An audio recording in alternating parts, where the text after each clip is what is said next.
Hello, I'm Jim Gerwing, the Extension Soil Specialist, and for our little spot today we're going to talk about fall garden tillage, if you want to call it that.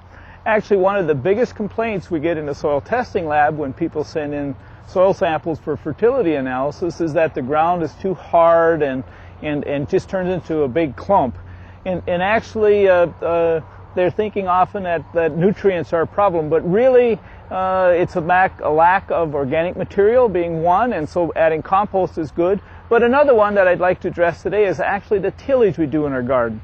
Rototillers actually have a tendency to grind up soil and actually can aid in that, if you want to call it, cementing that soil particles together.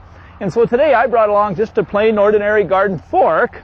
And really, doing this in the fall, using a fork in the fall, is probably one of the best things we can do to keep soil into a more good structure, if you want to call it, in addition to putting in some compost.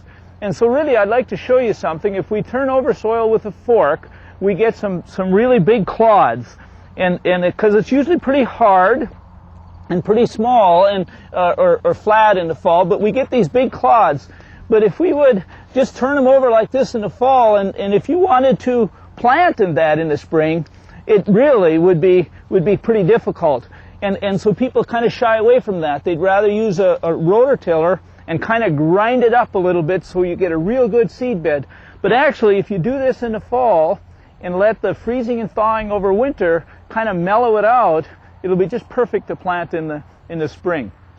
Now, another option, of course, is to rototill in the fall. And I see many people don't think that is an option, but when soils are a little bit drier in the fall, it really is a good time to run in there with the rototiller if you're going to use a rototiller. Actually, spring is probably the poorest time for the rototiller because soils are wet and you smear that soil structure, and then when it rains on it, it gets hard. So I know these big clods that we have here, like this when we turn it up, look kind of unsightly in the fall.